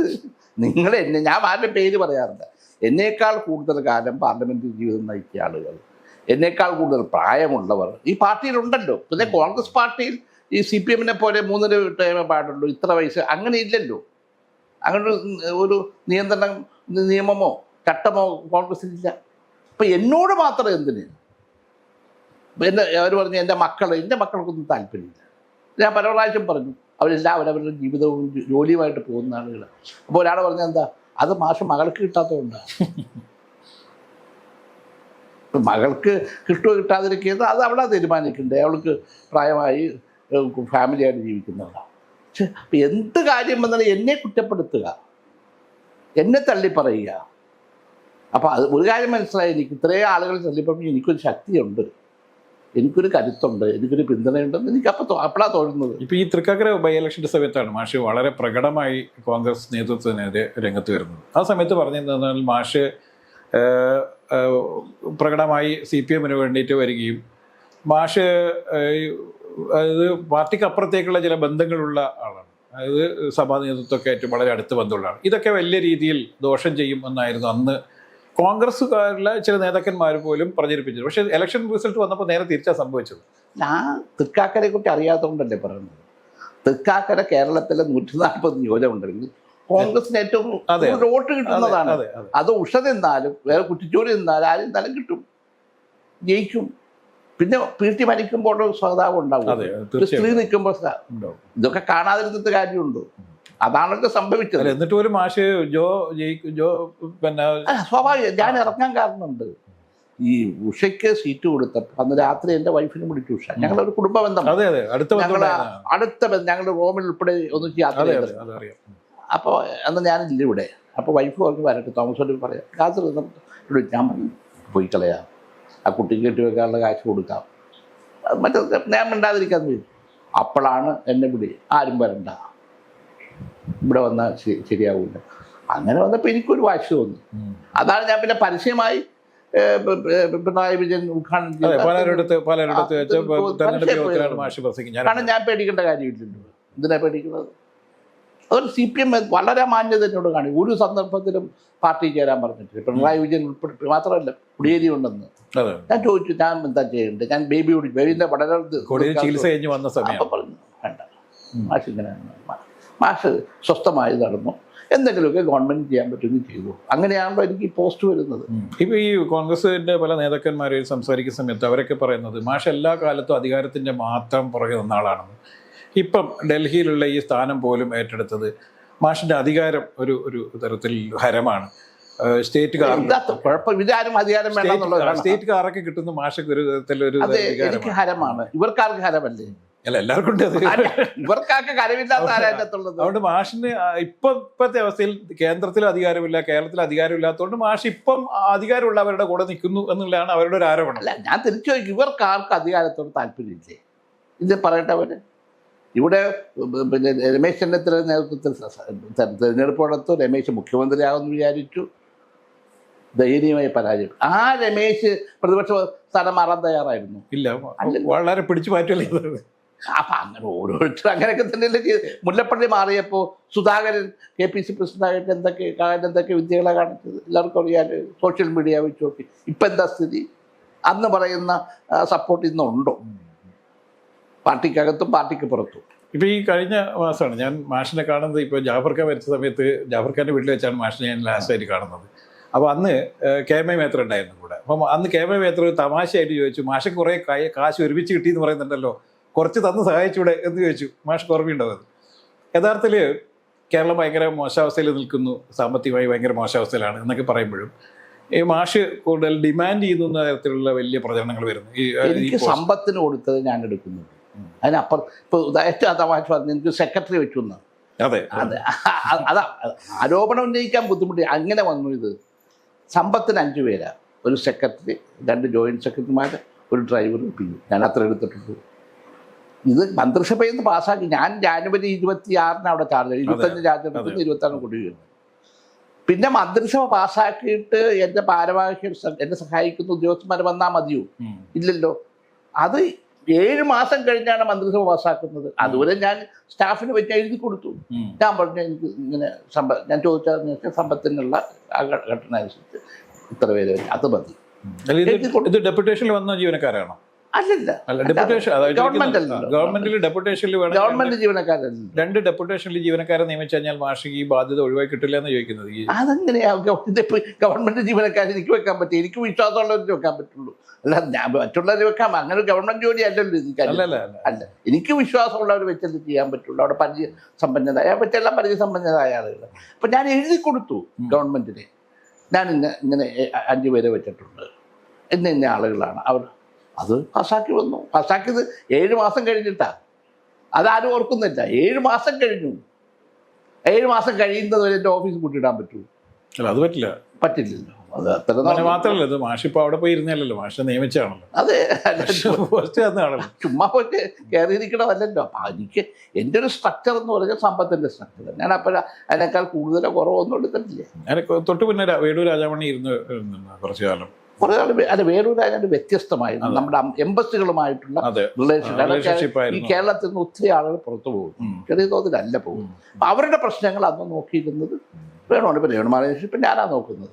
ഇനിയിപ്പോൾ മാഷി അവിടെ ചെന്നിട്ട് ഇപ്പോൾ ഏതാണ്ട് 1 വർഷമായി. ഇപ്പോൾ ഈ പിന്നെ കേരളത്തിൻ്റെ പ്രതിനിധിയായിരുന്നു. ഇപ്പം കേരളം ഏറ്റവും കൂടുതൽ ആരോപണം ഉന്നയിക്കുന്നത് കേരളത്തിന് കിട്ടേണ്ട ഈ GST വീതം കിട്ടുന്നില്ല, അതുപോലെ തന്നെ കേന്ദ്ര വീതം വെട്ടിച്ചെടുക്കുന്നു, അതുപോലെ തന്നെ കടമെടുക്കാനുള്ള ഇത് വെട്ടിച്ചെടുക്കുന്നു. എല്ലാ രീതിയിലും സാമ്പത്തികമായിട്ട് കേരളത്തിനെ ഞെരുക്കുന്നുള്ളതാണ്. ഇപ്പോൾ അടുത്ത മാസം വലിയ സമരമൊക്കെ നടത്താൻ പോവാണ്. അപ്പം യഥാർത്ഥത്തിൽ മാഷയ്ക്ക് വേണമെങ്കിൽ ഇതിലൊക്കെ ഇടപെടാൻ പറ്റില്ലേ? അതിൽ ഇടപെടുന്നുണ്ടല്ലോ. പക്ഷെ ഇതല്ല പ്രശ്നം, ഇത് പൊളിറ്റിക്കലാണ്. അവിടെയാണ് ഇഷ്യൂ. പ്രധാനമന്ത്രി നരേന്ദ്രമോദിയുടെ കാഴ്ചപ്പാടെന്താ? BJP ഇതര സംസ്ഥാനങ്ങൾക്ക് നിൽക്കുക സാമ്പത്തികമായി. കോൺഗ്രസ് നേരത്തെ ചെയ്തിട്ടില്ലേ? അന്ന് ഘടനയുണ്ടായിരുന്നു, പ്ലാനിംഗ് കമ്മീഷനുണ്ട്. ഈ KC പന്ത് ഉൾപ്പെടെ, പ്രണാബ് ദാ ഉൾപ്പെടെ പ്ലാനിംഗ് കമ്മീഷന്റെ വൈസ് ചെയർമാൻമാരായിരുന്നു, പ്രധാനമന്ത്രി ചെയർമാൻ. അവിടെ ചർച്ച നടക്കും. അത് തകർത്തില്ല ഇവര്. ഇന്നിപ്പോ ഫൈനാൻസ് മിനിസ്റ്ററുടെ ഭാഗമായിട്ടാണ് നിൽക്കുന്നത്, നീതി ആയോഗ് ഉദ്യോഗസ്ഥരാണ് നയിക്കുന്നത്. അപ്പൊ സ്റ്റേറ്റുകൾക്ക് ആർക്കും ചെയ്യാൻ ഒരു സംവിധാനമില്ല. സ്റ്റേറ്റുകൾക്ക് കിട്ടേണ്ടത്, ന്യായമായി കിട്ടേണ്ടത് വിഹിതം. അതോടൊപ്പം GST വന്നില്ലേ? GST വന്നപ്പോൾ നികുതി കളക്ഷൻ മുഴുവൻ ഗവൺമെന്റ് ഓഫ് ഇന്ത്യക്കാണ് പോകുന്നത്. അവിടെ നിന്ന് വേണം ഇങ്ങോട്ട് കൊടുക്കാൻ. സ്റ്റേറ്റുകൾ പരിമിതി വേണ്ടല്ലോ. ഏറ്റവും അവസാനം പ്രൈം മിനിസ്റ്റർ ഓഫീസിലെ ഉദ്യോഗസ്ഥന്, ഇപ്പം നീതി ആയോഗ് നയിക്കുന്ന ആൾ എന്താ പറഞ്ഞത്? എന്നോട് പ്രധാനമന്ത്രി നരേന്ദ്രമോദി പറഞ്ഞു, സ്റ്റേറ്റുകൾക്ക് കൊടുക്കുന്ന വിഹിതം കുറക്കണം. അത് നോൺ BJP. അപ്പൊ ഇതെല്ലാം ഇവരുടെ കയ്യിൽ ഒതുക്കുക. അതിപ്പോ രാഷ്ട്രീയമായി നേരിടുക അല്ലാതെ വേറെ മാർഗ്ഗമില്ലല്ലോ. മറ്റു പല കാര്യങ്ങളും ഞങ്ങൾ ഇടപെടുന്നുണ്ട്, ഒത്തിരി കാര്യങ്ങൾക്ക് ഇടപെടുന്നുണ്ട്, കുറെ കാര്യങ്ങൾ നടക്കുന്നുണ്ട്. പക്ഷെ എങ്കിൽ പോലും ഈ ഇത് കേരളം നേരിടുന്ന ഏറ്റവും വലിയ വിഷയം എന്ന് പറയുന്നത് വിഹിതം കിട്ടാത്ത തന്നെയാണല്ലോ. കേരളത്തിൽ വികസന പ്രവർത്തനം നടക്കണമെങ്കിൽ നികുതി വിഹിതം കിട്ടിയാലേ പറ്റുള്ളൂ. അല്ലാണ്ട് ഇപ്പൊ നമുക്കിവിടെ തരാതെ വേറെ നികുതിയേതര വരുമാനം നമ്മൾ ചൂണ്ടിക്കാണിക്കുന്നുണ്ട്. ഇപ്പോൾ ഞാൻ കഴിഞ്ഞ ആഴ്ച നമ്മുടെ ഫുഡ് മിനിസ്റ്ററുമായിട്ട് പീയൂഷ് ഗോയലിനെ കണ്ടിരുന്നു. 7 ഇഷ്യൂസ് ഞാൻ എഴുതി കൊടുത്തു കേരളത്തിൻ്റെ ഭക്ഷ്യ വിതരണമായ. അപ്പോൾ അദ്ദേഹം പറഞ്ഞു ചെയ്തു തരാം. ഇപ്പോൾ വരുന്ന 6-ാം തീയതി നമ്മുടെ ഭക്ഷ്യമന്ത്രി വരുന്നുണ്ട്, എൻ്റെ വരുന്നുണ്ട്. ആ സന്ദർഭത്തിൽ ഞങ്ങൾ ഡിസ്കസ് ചെയ്യാതെ പറഞ്ഞു. പക്ഷേ എന്തായിരിക്കും കേന്ദ്രം നിലപാടെന്ന് നമുക്കറിയില്ല. നമ്മളോട് അനുകൂലമായ നിലപാടെടുക്കണ്ടേ? അതാണ് നമ്മൾ നേരിടുന്നത്. നമ്മളെ മാത്രമല്ല, ഇപ്പം തമിഴ്നാട് ഉൾപ്പെടെ കർണാടക ഉൾപ്പെടെ നോൺ BJP. അല്ല, ഈ തമിഴ്നാടിനും കർണാടകത്തിലേക്ക് നികുതിയേതര വരുമാനങ്ങൾ കൂടുതലുള്ള സ്റ്റേറ്റ് ആണ്. വരുമാന സ്രോതസ്സുകൾ വ്യത്യസ്തമാണ്. നമ്മുടെ സ്റ്റേറ്റ് നമുക്ക് കേന്ദ്ര ഗവൺമെന്റുമായി എന്തെങ്കിലും കിട്ടിയാൽ മാത്രം നടത്തിക്കൊണ്ടുപോകുന്ന അവര് പോലും ഇപ്പൊ വിഷമത്തില്ല. നമ്മളെക്കാൾ കൂടുതൽ വ്യത്യസ്തങ്ങളായ പിന്നെ വരുമാന സ്രോതസ്സുകളുള്ള സ്റ്റേറ്റുകൾ കർണാടകയും ആന്ധ്രയും പിന്നെ തമിഴ്നാടും ഒക്കെ പോലും ഞെരുക്കത്തിലാണ്. അപ്പൊ ഈ പ്രശ്നം എങ്ങനെ പരിഹരിക്കും? മാഷ് എങ്ങനെയാണ് ഇപ്പൊ മാഷ് ഡൽഹിയിൽ പൊളിറ്റിക്സ് അതെ അവിടെയാണ് രാഷ്ട്രീയമായി നേരിടുന്നത്, അല്ല വേറെ മാർഗ്ഗമില്ലല്ലോ. അതുകൊണ്ടാണ് ഇപ്പോൾ 8-ാം തീയതി നമ്മുടെ മുഖ്യമന്ത്രിയും മറ്റ് കോൺഗ്രസ് ഇതര സംസ്ഥാനങ്ങളിലെ മുഖ്യമന്ത്രിമാരും സീനിയർ പവാർ ഉൾപ്പെടെയുള്ള സീനിയർ നേതാക്കന്മാരും ഒക്കെ വരുമല്ലേ. ദേശീയ വികാരം ഉയർത്തുന്നുണ്ട്, ഇതൊന്നും ഏകപക്ഷീയമായി നടക്കുന്ന കാര്യമല്ല. ഈ വീണ്ടും ഞാൻ തുടങ്ങിയെടുത്തെടുത്ത് നമുക്ക് ഇലക്ഷൻ വരികയാണ്, പാർലമെന്റ് ഇലക്ഷനാണ്. മാഷിന എന്തായാലും മാഷ് കോൺഗ്രസുമായിട്ടുള്ള ബന്ധം വിച്ഛേദിച്ചിരിക്കുകയാണ്. LDF മാഷിനെ സ്ഥാനാർത്ഥിയാക്കാൻ തീരുമാനിച്ചാൽ എന്തായിരിക്കും? ഞാൻ നേരത്തെ പറഞ്ഞു, ഒന്നും നേരത്തെ കുറിച്ച് ഞാൻ കോൺഗ്രസുമായിട്ട് ബന്ധം വിച്ഛേദിച്ചിട്ടില്ല. ഞാനിപ്പോൾ AICC മെമ്പറായിട്ട് ഞാൻ പറയുന്നു. അപ്പം അത് അവിടെ കിടക്കും. കോൺഗ്രസ് ആണെങ്കിൽ ഇവിടുത്തെ നേതൃത്വമാണ് എന്നെ മാറ്റിക്കൊണ്ടത്. മറ്റത് ഞാൻ 2019 പറഞ്ഞു ഇല്ല, അവസാനിപ്പിക്കും, നീ വേണ്ട. നിർബന്ധിക്കുകയാണെങ്കിലോ? LDF നിർബന്ധിക്കുക. കാരണം LDFന് ഒരു വലിയ പ്രശ്നമുണ്ട്, മാഷിക്ക് തന്നെ അറിയാം. മാഷിനെതിരെ തന്നെ ഇവിടെ പലതവണ മത്സരിച്ച നേതാക്കന്മാരാരും CPM-കാരായിരുന്നില്ല. പലപ്പോഴും CPM പല രീതിയിലുള്ള പരീക്ഷണങ്ങളാണ് നടത്തിയിരുന്നത് ഇവിടെ. ഞാൻ എൻ്റെ കാഴ്ചപ്പാടും എൻ്റെ നിലപാടും വ്യക്തമാക്കിയിട്ടുണ്ട്, അതിനപ്പുറത്തേക്കില്ല. ഞാൻ എൻ്റെ മകൾ നിൽക്കുമെന്ന് ചോദിച്ചിട്ട് പലരും, ഞാൻ പറഞ്ഞില്ല, അവർക്ക് താല്പര്യമൊന്നുമില്ല. അപ്പോൾ ഇലക്ഷൻ പൊളിറ്റിക്സിലേക്ക് ഞാനിപ്പോൾ ഇല്ല. അല്ലാതെ എനിക്ക് ജോലി ചെയ്യാമല്ലോ, ചെയ്യാം. പിന്നെ അതാണ് ഇപ്പൊ ചെയ്തുകൊണ്ട് ഞാൻ വർക്കഹോളിക്കാണ്. ഞാൻ തേവര കോളേജ് പഠിച്ചപ്പോൾ കിട്ടിയ ശീലമാണ് 4:00 എഴുന്നേക്കണം, പക്ഷെ 9 മണിക്കൂറാണ്. ആ സമയം മുഴുവൻ ഞാൻ വർക്ക് ചെയ്യുന്നയാളാണ്. അതിപ്പോൾ ഈ 19 മാറി നിന്ന കാലഘട്ടത്തിൽ പോലും എൻ്റെ ട്രസ്റ്റ് നടക്കുന്നുണ്ട്. 50,000 കുട്ടികൾക്ക് ഞങ്ങൾ കോവിഡ് വരെ ഭക്ഷണം കൊടുത്തിരുന്നു. ഇപ്പോഴും സ്കോളർഷിപ്പ്, മിനിഞ്ഞാന്ന് പോലെ സ്കോളർഷിപ്പ് കൊടുത്തു ആലപ്പുഴ ജില്ലയിൽ. നാളെ തൃപ്പൂണിത്തുറയിൽ സേവ് ഫോർ ദ ഫ്യൂച്ചർ എന്ന് പറയുന്ന സ്കീം, പഴയ സേവിങ് ബോക്സ് കൊണ്ടുവന്നിട്ട് കൊടുക്കുന്നുണ്ട്, ഭക്ഷണം കൊടുക്കുന്നുണ്ട്, വീട് വെച്ച് കൊടുക്കുന്നുണ്ട്. അപ്പം അങ്ങനെ കുറേ ജോലി ഞാൻ എഴുതുന്നുണ്ട്. 3 മാധ്യമങ്ങൾക്ക് വേണ്ടി ഞാൻ എഴുതുന്നുണ്ട്. അപ്പം ഞാൻ സജീവമാണ്. എനിക്ക് അതാണ് വേണ്ടത്. നമ്മൾ വെറുതെ വീട്ടിലിരിക്കുക എന്ന് പറഞ്ഞാൽ ബുദ്ധിമുട്ട്. മാഷ് ടൂറിസം മന്ത്രി അയക്കുന്ന സമയത്താണ് കേരളത്തിൽ യഥാർത്ഥ ടൂറിസം രംഗത്ത് ഒരു വലിയൊരു ചലനങ്ങൾ ഉണ്ടാക്കിയത്. പക്ഷേ അതിൻ്റെ ഒരു തുടർ ഇതുണ്ടായില്ല കേരളത്തിൽ. ഇപ്പം തന്നെ കേരളത്തിൻ്റെ എല്ലാ സാധ്യതകളും അത് കേരളം ടൂറിസം രംഗത്തൊരു മാറ്റമുണ്ടായിട്ടുണ്ട്. അതിന് മുൻകൈ എടുക്കാൻ കഴിഞ്ഞു എന്നുള്ളത് യാഥാർത്ഥ്യം, സന്തോഷമുണ്ട്. പക്ഷേ അപ്പം മുന്നോട്ട് പോവാണ്. ഉദാഹരണമായിട്ട് ഇത്രയും വലിയ പ്രതിസന്ധികളും കോവിഡിന് ഉണ്ടായിട്ട് പോലും നമ്മുടെ ഹോം സ്റ്റേകളിൽ നിന്നും ഇപ്പോൾ കുമ്പളങ്ങി ഇന്ത്യയിലെ തന്നെ മോഡൽ ഗ്രാമമാണ്. 40 ഹോം സ്റ്റേ കുമ്പളങ്ങിയിലുണ്ട്. അല്ല, കുമ്പളങ്ങി മാതൃകയായിരുന്നല്ലോ. മാതൃക ടൂറിസം ഗ്രാമമാണ്. VVIP സ്വത്തിൽ രാകേഷ് ശർമ്മ നമ്മുടെ ബഹിരാകാശ യാത്രികർ കഴിഞ്ഞ ഒരു 2 മാസം മുമ്പ് വന്ന് അദ്ദേഹം സുഹൃത്തുക്കൾ താമസിച്ചു. സിനിമാ താരങ്ങൾ വരുന്നുണ്ട്, ശാസ്ത്രജ്ഞന്മാർ വരുന്നുണ്ട്. അപ്പോൾ ആ രംഗത്ത് അതുപോലെ ഞങ്ങൾ കൊണ്ടുവന്ന മൈസ് മീറ്റിംഗ്സ് കൺവെൻഷൻസ് എന്ന് പറഞ്ഞ ഇവൻറ്റ് മൈസ്. ഇപ്പോൾ കൊച്ചി മൈസിൻ്റെ സെൻറ്ററായി ഇന്ത്യയിൽ തന്നെ ഏറ്റവും കൂടുതൽ 7 സ്റ്റാർ ഹോട്ടൽസ് ഉള്ള 5 സ്റ്റാർ ഹോട്ടൽസ് ഉള്ള ഒരു നഗരമായി കൊച്ചി മാറിയിട്ടുണ്ട്. അപ്പോൾ നമുക്ക് അതിന് ലീഡറാണ് മുൻകൈ എടുത്തത് ആ കാര്യത്തിൽ. കാരണം ലീഡറും ടൂറിസം നോക്കിയൊരു കാലഘട്ടം ഉണ്ടായിരുന്നു. അന്ന് അദ്ദേഹമാണ് നമുക്കറിയാം. ഇപ്പോൾ താജിലൊക്കെ ഈ ഇത് KTDCയുടെ സെക്രട്ടറായി കിടക്കുക. എറണാകുളം താജ് KTDCയുടെ പ്രോപ്പർട്ടിയാണ്. ആ ലീസ് താജിന് കൊടുത്തു. പല താജിനെ പോലെ കൊണ്ടുവന്ന് കേരളത്തിലേക്ക് മീറ്റിംഗ്സ് ആൻഡ് കൺവെൻഷൻസ് മൈസ് ടൂറിസത്തിലേക്ക് ഇന്ന് കേരളം മുന്നോട്ട് പോയില്ല. നമുക്ക് കേരളത്തിൽ കെ കരുണാകരനെ പോലുള്ളൊരു ദീക്ഷണാശാലിയായ ഒരു നേതാവില്ലാത്ത തന്നെയാണോ കോൺഗ്രസ് നേരിടുന്ന പ്രതിസന്ധി? സ്വാഭാവികമായിട്ടും ലീഡറും ആൻ്റണിയും പോലെയുള്ളവരുണ്ടായിരുന്നെങ്കിൽ, ശക്തമായി ഉണ്ടായിരുന്നെങ്കിൽ കോൺഗ്രസിൻ്റെ ഈ ചിത്രമാണില്ല. Congress all embracing. ഇപ്പം എനിക്ക് ഉള്ളിൽ സന്തോഷം, ഞാൻ കോൺഗ്രസ്സുകാരനായിട്ടിരിക്കുമ്പോൾ ഞാനൊരു കേഡർ പാർട്ടിയുമായിട്ട് ബന്ധപ്പെട്ട ഇപ്പോൾ നിൽക്കുന്നത് CPM. പക്ഷേ എൻ്റെ രാഷ്ട്രീയ അനുഭവങ്ങൾ, എൻ്റെ മനസ്സിൽ വരുന്ന വിചാരങ്ങൾ അതൊക്കെ ഒരു കോൺഗ്രസ്സുകാരനെയാണ്. അതിനടുത്ത് എനിക്ക് CPM ഞാൻ എൻ്റെ ചെറുപ്പകാലത്ത് വേലായുധൻ എന്ന് പറയുന്ന എൻ്റെ വീടിൻ്റെ അടുത്തുള്ള ഒരു കഥതീർന്ന ആർട്ടിസ്റ്റുകാരൻ്റെ കൂടെ ജീവിച്ചയാളെ. എൻ്റെ അമ്മ ഭക്ഷണം കൊടുക്കുന്ന അങ്ങേർക്ക് അയ്യപ്പൻ എന്ന് പറഞ്ഞ ഞങ്ങൾക്കൊരു പുലയനുണ്ടായിരുന്നു. കഥതീർന്ന കമ്പനി. അതിൻ്റെ മടിയിലിരുന്ന് അതേ കുടിക്കുന്ന കള്ളെനിക്ക് തന്നിട്ടുണ്ട്. അപ്പോൾ എനിക്ക് ഇവരോടൊക്കെ വലിയ സ്നേഹമാണ്. കമ്മ്യൂണിസ്റ്റ് പ്രസ്ഥാനങ്ങളൊക്കെ നമ്മുടെ സാമൂഹ്യ മാറ്റത്തിൽ വലിയ സംഭാവനയും ചെയ്തിട്ടുണ്ട്. പക്ഷെ കോൺഗ്രസ് എന്ന് പറയുന്നത് പലപ്പോഴും എനിക്കൊരു വികാരമാണ്. ഞാനത് ഉൾക്കൊള്ളുന്നതാണ്. എനിക്ക് അതിൻ്റെ ഒരു സന്തോഷം വേറെയാണ്. ഇത് ഇപ്പോൾ ഉള്ള നിലവിലുള്ള പ്രശ്നങ്ങളെല്ലാം പരിഹരിച്ച് കോൺഗ്രസ് എന്തെങ്കിലും ഒരു സ്ഥാനമാനം തന്ന് മാഷിനെ തിരിച്ചു കൊണ്ടുവരാൻ, സ്ഥാനമാനങ്ങളുടെ പ്രശ്നം അല്ല എന്തെങ്കിലും ഒരു സ്ഥാനം തരികയോ അല്ലെങ്കിൽ ഏതെങ്കിലും രീതിയിൽ ഞാൻ ഇപ്പോൾ ഹാപ്പിയാണ്, സന്തുഷ്ടമാണ്, ടെൻഷനില്ല. എന്നോട് വളരെ മാന്യമായിട്ടാണ് പിണറായി വിജയൻ മുഖ്യമന്ത്രി, യെച്ചൂരി എൻ്റെ വളരെ അടുത്ത ബേബി ഞങ്ങളുടെ സഹോദരങ്ങളെ പോലെയുള്ള ആൾ, പി രാജീവ്, ഇവിടെ മോഹനൻ, ഇങ്ങനെ ഈ സഹാക്കളുമായിട്ടൊക്കെ എനിക്ക് നല്ല ബന്ധം, എൻ്റെ കുടുംബാംഗങ്ങളെ പോലെയാണ്. അതാണ് ഇവർ പലപ്പോഴും തെറ്റിദ്ധരിച്ചത്. എൻ്റെ രാഷ്ട്രീയ ജീവിതത്തിൽ ഞാൻ ആരോടും വ്യക്തിവൈരാഗിയില്ല, ഇപ്പോഴും ഇല്ല. എന്നെ ഉപദ്രവിച്ചവരെപ്പോഴും ഞാൻ സഹായിക്കാറുണ്ട്. ഇപ്പം എൻ്റെ ചാരക്കേസ് കൊണ്ടുവന്ന ആരൊക്കെയെന്ന് അത് കോൺഗ്രസ്സുകാരാണ് കൊണ്ടുവന്നത്, നമ്മുടെ രേഖകൾ ഇരിപ്പുണ്ട് അതിൽ. പക്ഷെ ഞാൻ അവരോടൊന്നും വൈരാഗ്യം കാണിക്കില്ല. അതിലിപ്പോൾ ഒരാൾ CPM ഉള്ളത്, ഞാനൊന്നും പറയണ്ട, എവിടെ ഉണ്ടായത് ഞാൻ ആരോടും പരിഭവം കാണിച്ചിട്ടില്ല. എനിക്ക് വ്യക്തിബന്ധങ്ങൾ ഇപ്പോഴത്തെ മാധ്യമങ്ങളോട് തന്നെ എന്നെ അനുകൂലിക്കുകയും എന്നെ ഉപദ്രവിക്കുകയും ചെയ്യുന്ന എത്രയോ മാധ്യമങ്ങളുണ്ട്. പക്ഷേ ഞാൻ അവരോടൊന്നും തട്ടുപിടുത്തത്തിന് പോയിട്ടില്ല. പഴയ മാധ്യമ പ്രവർത്തകരോട് സ്നേഹമുള്ള, ഇപ്പം TB അക്ഷരനായി, അദ്ദേഹം RSSകാരനാണ്. അദ്ദേഹത്തിൻ്റെ പേര് എൻഡോമെന്റ് ഉണ്ടാക്കി 1 ലക്ഷം രൂപ ഇന്ത്യയിലെ ഏറ്റവും നല്ല പത്രപ്രവർത്തകൻ പാർലമെന്റ് അല്ലെങ്കിൽ അസംബ്ലി കൊടുക്കുന്നയാളാണ്. NN സത്യപ്രദൻ നമ്മുടെ പിന്നെ അക്കാഡമിയിൽ, മീഡിയ അക്കാഡമിയിലെ കുട്ടികൾക്ക് കൊടുക്കുന്നു. എല്ലാവരുമായിട്ട് ബന്ധം ഉണ്ടാക്കിയിട്ടുണ്ട്.